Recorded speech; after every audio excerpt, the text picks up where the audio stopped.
Hi friends, welcome back to Vasantha's kitchen. ఈ వీడియోలో మనం మిరియాలతోటి మురుకులు ఎలా చేసుకోవాలో చూద్దామండి.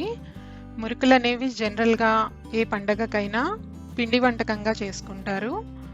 ఒక స్వీట్ ఐటెం చేసుకుంటే హాట్ ఐటెం అనేది కంపల్సరీ ఉండాల్సిందే. మురుకులు అనేవి పిల్లలు పెద్దలు ఎంతో ఇష్టంగా తింటారు. ఇప్పుడు ఈ మురుకులు ఎలా చేయాలో చూద్దాం. ముందుగా ఒక మిక్సింగ్ బౌల్లోకి 2 కప్పుల వరకు శనగపిండిని తీసుకోవాలండి. మురుకులనే బియ్యపిండితో అయినా చేసుకుంటారు, మేము ఇక్కడ శనగపిండితో చేస్తున్నాము. ఇప్పుడు 1/2 కప్పు వరకు బియ్యపిండిని తీసుకోవాలి.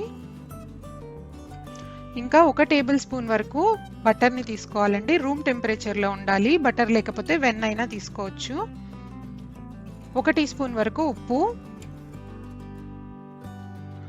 తీసుకొని ఇప్పుడు మొత్తం బాగా కలిసేలాగా మిక్స్ చేసుకోవాలి. ఇప్పుడు ఇందులోకి 1/2 టీ స్పూన్ వరకు నల్ల మిరియాల పొడిని యాడ్ చేసుకోవాలండి.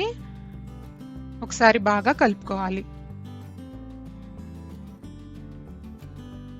ఇప్పుడు ఇందులోకి 1/2 టీ స్పూన్ వరకు ఇంగువను తీసుకోవాలండి. అందులోకి కొంచెం వాటర్ అనేది యాడ్ చేసుకొని ఇలా కలుపుకొని అప్పుడు పిండిలోకి యాడ్ చేసుకోవాలి. యాడ్ చేసుకున్నాక ఒకసారి మొత్తం బాగా కలుపుకోవాలి.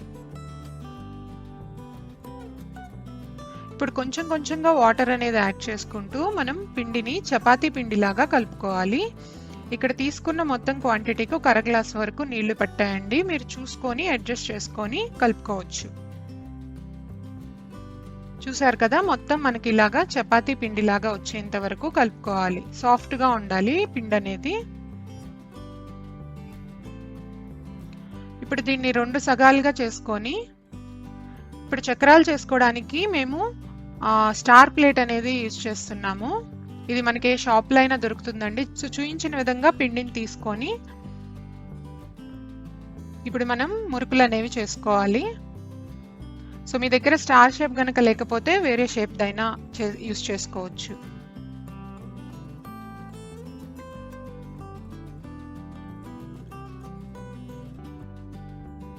సో ఇప్పుడు ఒక వెడల్పాటి చిల్లుల గంటను తీసుకొని చూపించిన విధంగా మురుకుల షేప్ అనేది చేసుకోవాలి. ఇది డైరెక్ట్గా వేడి నూనెలో అయినా చేసుకోవచ్చు అండి. ఇలా చేస్తే మనకు నూనె అనేది చిందకుండా ఉంటుంది. డీప్ ఫ్రైకి సరిపడా ఆయిల్ తీసుకొని ఆయిల్ వేడయ్యాక ఇప్పుడు ఇలాగా మనం ఒక్కొక్క మురుకుల్ని ఇలా నూనెలోకి యాడ్ చేసుకోవాలి. ఇలా చేయడం వల్ల మనకి నూనె అనేది చిందకుండా ఈజీగా మురుకులు అనేవి వేడి నూనెలో చేసేసుకోవచ్చు అండి. చూసారు కదా, అలాగే మిగతా మురుకుల్ని కూడా ప్రిపేర్ చేసుకోవాలి. సో ఇలా ఒక్కొక్కటిగా మనం ఆయిల్లో యాడ్ చేస్తూ బాగా ఫ్రై చేసుకోవాలి. సో దీన్ని మంటని మీడియం ఫ్లేమ్లోనే ఉంచి ఫ్రై చేసుకోవాలండి. ఆయిల్ అనేది బాగా వేడయ్యాకే ఇలా యాడ్ చేయటం స్టార్ట్ చేయాలి. సో 2 వైపులా తిప్పుకుంటూ అంతా ఈక్వల్గా ఫ్రై అయ్యేంత వరకు ఫ్రై చేసుకోవాలి.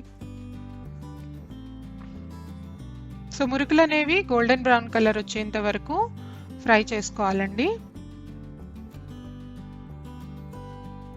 చూసారు కదా, మనకు కలర్ అనేది చేంజ్ అయిపోయింది. ఇప్పుడు ఇవి తీసేసి ఎక్సెస్ ఆయిల్ అనేది డ్రైన్ చేసి తీసేయాలండి. సో అలాగే మిగతా పిండితో కూడా మురుకుల్ని ప్రిపేర్ చేసుకోవాలి. చూసారు కదా, ఎంతో ఈజీగా మిరియాలతోటి స్పైసీగా ఉండే మురుకుల్ని ఎలా ప్రిపేర్ చేసామో. సంక్రాంతి పండుగ వస్తుంది. సంక్రాంతి పండుగకి మీరు ఈ మురుకులు ట్రై చేసి ఎలా వచ్చిందో కమెంట్ సెక్షన్లో చెప్పండి. మరిన్ని టేస్టీ అండ్ వెరైటీ రెసిపీస్ కోసం వసంతాస్ కిచెన్కి సబ్స్క్రైబ్ అవ్వండి. Thank you for watching this video.